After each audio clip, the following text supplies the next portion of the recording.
जो ईरान की और इसराइल की सूरत हाल है उसके बारे में बताता हूँ। आज सुबह जब मैं आपसे ये वीडियो आप सुन रहे हैं तो आज जो सुबह थी, सुबह के वक्त ईरान ने इसराइल के ऊपर सबसे बड़ा अटैक किया है। कुछ दावे इसराइल की तरफ से सामने आ रहे हैं और इसराइल का ये कहना है कि जो ईरान की फ़िज़ाई हदूद है वो मुकम्मल तौर पे इसराइल के कंट्रोल में है। वो ऐसे कि उन्हें लगता है कि अब उनके तैयारे फ्रीली मूव कर सकते हैं पूरे ईरान के ऊपर।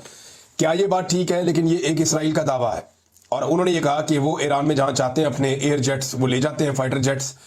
और ईरान की कोई एयरफोर्स तो है ही नहीं, सिर्फ उनके पास कोई एयर डिफेंस का सिस्टम है और वो भी ईरान के पास महदूद है। जो असल सलाहियत है ईरान की वो उनकी मिसाइल की ताकत, जिससे वो लगातार अटैक कर सकते हैं। और कुछ ईरानी सोर्सेज के बकौल वो बड़े लंबे अरसे तक रोजाना की बुनियाद पे मिसाइलों की बारिश कर सकते हैं इसराइल पे। यानी उनके पास इतने मिसाइल हैं कि वो इसराइल को मुकम्मल तौर पे तबाह कर सकते हैं। लेकिन इसराइल की जानिब से दावा किया गया कि ईरान की जो एयर स्पेस है उस पर इसराइल ने अपना कंट्रोल कर लिया है। अब ये इसके ऊपर ईरान का मौक़िफ़ आएगा, मैं आपके सामने रखूंगा। लेकिन जो सुबह सवेरे ईरान ने हमला किया है ये अब तक का सबसे बड़ा हमला है। इसमें 100 के करीब मिसाइल ईरान ने एक साथ दागे हैं इसराइल पे। 8 इसराइली इसमें हलाक हुए हैं और 300 से जायद इसके अंदर जख्मी हो गए हैं। दूसरी जानिब जो ईरान की वजारत सेहत है वो ये बता रही है कि इसराइली हमलों के नतीजे में अब तक 224 अफराद शहीद हुए हैं और 90% आम शहरी हैं। बाकी जो है वो आर्म फोर्सेस के लोग हैं, वो साइंटिस्ट हैं, वो जर्नल्स हैं, वो भी इसके अंदर शहीद हो गए हैं।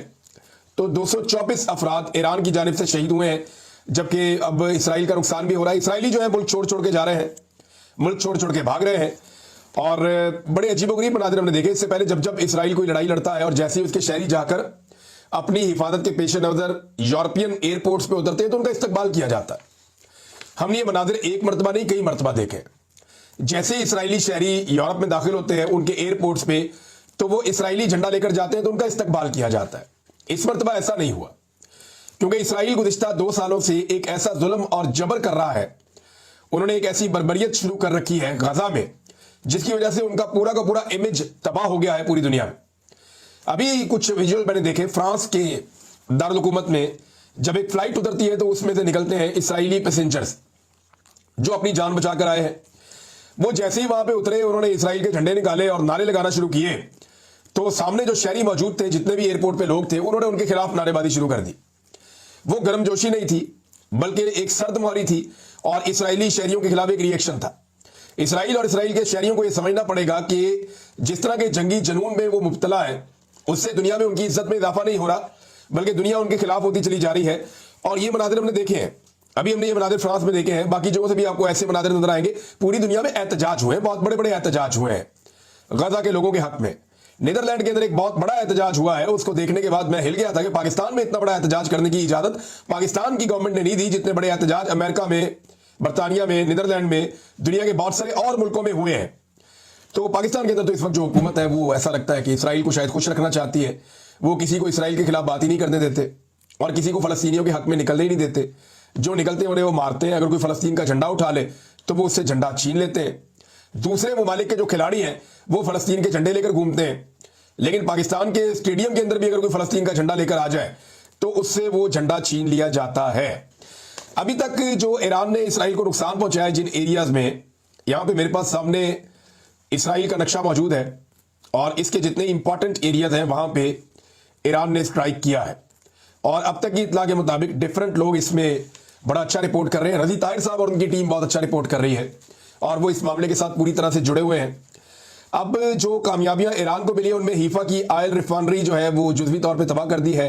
हीफा पावर प्लांट जो है उसको तबाह कर दिया है।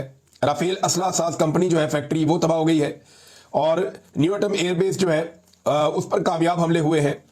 और इसके साथ ही हनी पार्क तिल अल-बैब में कई इमारतें जो हैं जो दारुल हुकूमत है इनका इसराइल का तिल अल-बैब, वहाँ पे बहुत सारी इमारतें जो है वो निशाना बनी है। हीफा में तैनात एरो 3 एयर डिफेंस सिस्टम जो है उसको भी तबाह कर दिया गया है। अब जो आयरन डूम है वो कामयाब क्यों नहीं हो रहा, इसके ऊपर बहुत सारी तहकीकात हो रही हैं कि ईरान के मिसाइल जाकर डायरेक्ट हिट क्यों कर रहे हैं, इमारतें क्यों तबाह हो रही हैं। इसराइली शहरियों के दिमाग में ये डाला गया था कि आप नाकाबिले तस्खीर है, जो मर्जी हो जाए आपके ऊपर तो कोई बम आ ही नहीं सकता, लेकिन अब आ रहे हैं। एक्चुअली जब इसको डिजाइन किया गया था ना आयरन डूम को, तो ये डिजाइन ऐसे किया गया है कि 2 4 5 मिसाइल आएंगे या रॉकेट्स आएंगे तो उनको रोक लिया जाएगा। ये इक्का दुक्का रॉकेट्स के लिए और मिसाइलों के लिए था कि वक्फे वक्फे से अगर कोई मिसाइल आ रहा है, कोई रॉकेट आ रहा है, तो ये एयर डिफेंस सिस्टम 70 मील के अंदर उसको रोक लेगा, उसको तबाह कर लेगा। लेकिन इस मरतबा ऐसा हो नहीं रहा। इस मरतबा ये हो रहा है कि मिसाइलों की बारिश हो रही है। तो 4, 5, 6 मिसाइल रोकने के बाद इसकी कैपेसिटी खत्म हो जाती है और बाकी मिसाइल जाकर अपने टारगेट के ऊपर हिट होते हैं।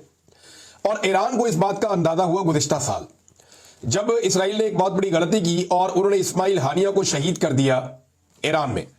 और उसके बाद ईरान ने एक बड़ा अटैक किया था जिसमें ड्रोन्स और मिसाइल्स भेजे गए थे। उस वक्त ईरान के कुछ मिसाइल्स ने अपने टारगेट पे हिट किया था और उस वक्त ईरान को इस बात का अंदाजा अच्छी तरह हो गया था कि हम जब भी इन्हें मारेंगे बड़ी तादाद में हमें मिसाइल्स और ड्रोन्स भेजने पड़ेंगे ताकि इनके जो एयर डिफेंस सिस्टम है उनको डिसीव किया जा सके। तो आयरन डूम जो है वो डिसीव हो रहा है और उससे बड़ी बददिली है, बड़ी परेशानी है। बल्कि जो इनकी हुकूमत है वो खुद कह रही है कि एक बहुत बुरा वक्त चल रहा है हमारा। जो उनके आर्मी चीफ है इसराइल का, वो भी ये कह रहा है कि हमें नाकामी हुई है हमले रोकने में और बड़ी तेजी से हमले हो रहे हैं, इमारत तबाह हो रही हैं, बहुत सारी बिल्डिंग्स तबाह हो गई हैं, बहुत सारे मखसूस खास जो मुकामात हैं उनको निशाना बनाया ईरान ने। अब हमारे पाकिस्तान में कुछ ऐसे बड़े ज़बरदस्त किस्म के साइंटिस्ट वो ये बैठ के कहा करते थे कि आयरन डूम तो बड़ा ज़बरदस्त है, आयरन डूम तो मुसलमानों की भी हिफाजत कर रहा है, आयरन डूम तो मुसलमानों को भी बचा रहा है, सिर्फ इसराइल जो है वो यहूदियों को नहीं बचा रहा, इसराइलियों को नहीं बचा रहा। तो देखिए उसमें कुछ सवालात हैं। एक तो ईरान जहां पे अटैक करता है वो वहां करता है जहां पे उसे इसराइली टारगेट मिलते हैं। वो मुसलमानों को अटैक नहीं कर रहा या उन इलाकों में अटैक नहीं कर रहा जहां पे मुसलमान रहते हैं।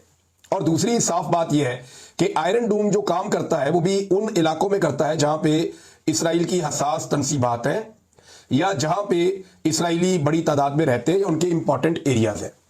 आयरन डूम सिर्फ वहां पे काम कर रहा है। अगर कोई मिसाइल किसी ऐसे इलाके में जा रहा है जहां मुसलमान है या किसी ऐसे इलाके में जा रहा है जहां पे आबादी नहीं है, तो आयरन डूम उसे नहीं रोकता, वो उसको जाने देता है। तो जो लोग इसकी तारीफें कर रहे थे वो थोड़ा सा साइंस को पढ़ ले, उन्हें अंदाजा हो जाएगा। नाज़रीन, अब एक मजीद तस्वीर सामने आई है। ये जरा बंदा आप देखें, ये गुज़िश्ता दिनों एक इस्लामी मुजाहिद के तौर पे पेश किया गया। ये जुलानी साहब हैं जिनको लाया गया, बशार की हुकूमत खत्म की गई, वो भी एक बड़ी जालिम हुकूमत थी, उसको खत्म करके शाम में बशार की जगह पे, बशार अल असद की जगह पे सदर बनाया गया जुलानी साहब को। और ये जो आए हैं और छाए हैं, उसके बाद इन्हें वहां पे इक़्तिदार दिया गया, रातों रात ये वहां के सदर बन गए। अब इन्होंने ऐलान किया कि ये इसराइल की मदद करेंगे। इन्होंने ईरान के खिलाफ इसराइल को सपोर्ट करने का ओपनली ऐलान कर दिया है। अगर आप नक्शा देखें ना जरा मिडिल ईस्ट का, एक मरतबा फिर मैं आपके सामने रखता हूं, तो ये ईरान है और वो सामने इसराइल है। इनके बीच में 4 मुल्क है, एक इराक है, उर्दन है, सऊदी अरब है और शाम है। अब ज्यादातर जो ईरान एयर स्पेस इस्तेमाल करता है वो इराक की करता है या उर्दन की करता है, और कुछ वक्त शाम की भी एयर स्पेस उन्हें इस्तेमाल करनी पड़ती है, और सऊदी अरब को वो अवॉइड करते हैं। लेकिन आप ये देखें इंटरेस्टिंग बात कि सऊदी अरब उनको सपोर्ट कर रहा है, इराक सपोर्ट कर रहा है, और उर्दन जो है वो इसराइल के साथ खड़ा है, और अब शाम भी इसराइल के साथ खड़ा हो गया। और वो ये कह रहे हैं जी इसराइल को बचाने के लिए हम अपनी जमीन फ्राहम करेंगे और अपनी फिजा फ्राहम करेंगे, और यहां पे निशाना बनाया जा सकता है, हम इसकी इजाजत देते हैं इसराइल की जानिब से आने वाले हथियारों को। नाज़रीन, एक और जो असेसमेंट था इसराइल का वो भी खराब हो गया, और वो ये था उनका कि जब भी कभी हम अटैक करेंगे ईरान के ऊपर तो ईरान रद्द-ए-अमल के तौर पे जो अमरीकी बेसिस है उन पे अटैक कर देगा इस रीजन में। लेकिन ईरान ने बड़ी समझदारी का मुजाहरा करते हुए बिल्कुल छेड़ा ही नहीं अमेरिका को, और सारा जोर लगा दिया और सारे मिसाइल दाग दिए इसराइल की जानिब, और इसराइल के ऊपर उन्होंने एक भरपूर किस्म का अटैक कर दिया। आज सुबह होने वाला अटैक एक बहुत बड़ा अटैक था और वहां हर तरफ सायरन ही बज रहे थे। अब इसराइली जो है वो मुल्क छोड़कर जा रहे हैं क्योंकि ईरान ने वार्निंग जारी कर दी है कि मकबूजा इलाकों को खाली किया जाए, ये इलाके आपके नहीं है, और अब यहां पे जो होगा उसके बाद ये आपके रहने के काबिल रहेंगे भी नहीं। तो इसराइल के लिए ये एक डरावना ख्वाब बन गया। उन्हें लगता था कि अमेरिका इस लड़ाई में घिसट के आ जाएगा, लेकिन अब तक तो अमेरिका इस लड़ाई के अंदर नहीं आया। अमेरिका ने राब्ता किया रशिया से, और वो रशिया को कह रहे हैं कि ईरान को इस लड़ाई से अब रोके और जंगबंदी करवाए। हो सकता है आने वाले चंद घंटों में या चंद दिनों के अंदर ये जंगबंदी हो जाए, जंगबंदी हो जानी चाहिए। लेकिन कम से कम इस जंग के नतीजे में इसराइल को पहली मरतबा इस बात का आइडिया हुआ कि उन्हें वापस मार भी पड़ सकती है।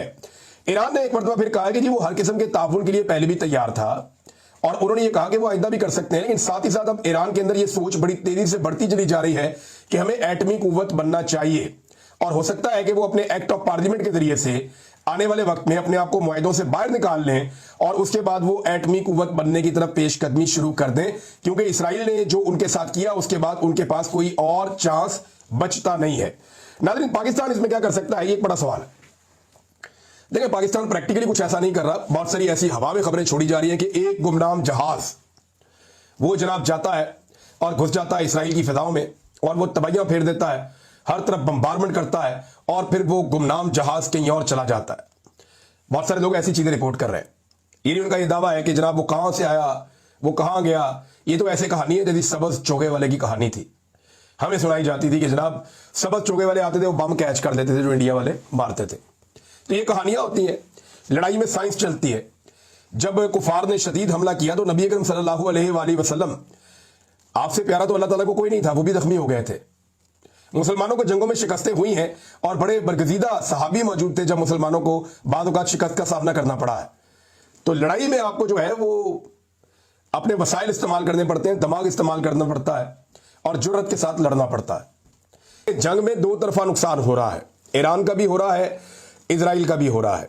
जो ईरान का नुकसान है वो बड़ा हो रहा है, लेकिन इसराइल का नुकसान पहली मर्तबा हो रहा है और एक मिथ टूट रही है कि कोई इसराइल को मार नहीं सकता।